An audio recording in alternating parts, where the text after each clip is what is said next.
గుంటూరు నగరంలో జిల్లాలో ఉన్నటువంటి అన్ని వర్గాల ప్రజలకి సిపిఐ తరఫున విజ్ఞప్తి. ఎన్నికల ముందు చంద్రబాబు నాయుడు గారు ఇచ్చినటువంటి హామీ మేరకు పట్టణాల్లో 2 సెంట్లు, గ్రామాల్లో 3 సెంట్లు ఇచ్చి 4 లక్షల రూపాయలు ఇల్లు కట్టుకోవడానికి ఇస్తానని ఎన్నికల ముందు ప్రకటించడం అనేది జరిగింది. ఆ యొక్క వాగ్దానాన్ని అమలు జరపమని విజ్ఞప్తి చేస్తూ రాష్ట్ర వ్యాప్తంగా సిపిఐ ఆధ్వర్యంలో పట్టణాల్లో 2 సెంట్లు ఇవ్వాలని, గ్రామాల్లో 3 సెంట్లు ఇవ్వాలని, పెరిగినటువంటి ఇటుక, సిమెంటు ధరల రీత్యా కట్టుబడి కింద 5 లక్షల రూపాయలు ఇవ్వాలని సిపిఐగా అన్ని చోట్ల రాష్ట్ర వ్యాప్తంగా అర్జీలు పూర్తి చేసేటటువంటి కార్యక్రమాన్ని చేపడుతూ ఉన్నాం.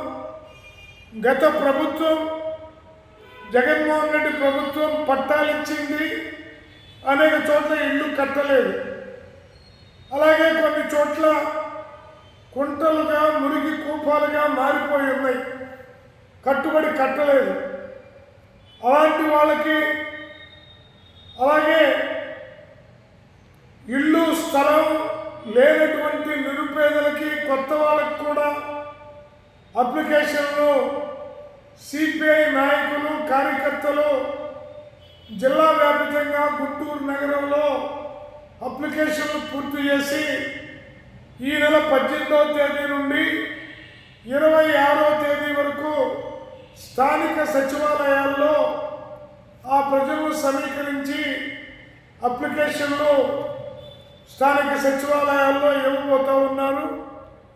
కాబట్టి ఇళ్ళు లేని నిరుపేదలు, అంతకుముందు జగన్మోహన్ రెడ్డి ప్రభుత్వంలో ఇచ్చినటువంటి వాళ్ళు అందరూ కూడా మళ్ళీ అప్లికేషన్లు పెట్టుకోండి.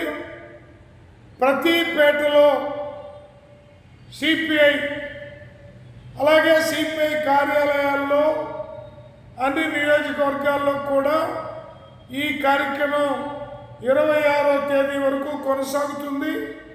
తక్షణమే రేపు 18వ తేదీన అర్జీలు సచివాలయంలో ఇవ్వటం ప్రారంభమై 26వ తేదీ వరకు సచివాలయంలో అప్లికేషన్లు పూర్తి చేసి ఇవ్వటం జరుగుతుంది. ఈ అవకాశాన్ని గుంటూరు నగరంలో, జిల్లాలో ఉన్నటువంటి అన్ని వర్గాల ఇళ్ళు లేని నిరుపేదలు సద్వినియోగం చేసుకోవాల్సిందిగా సిపిఐగా విజ్ఞప్తి చేస్తూ ఉన్నాం.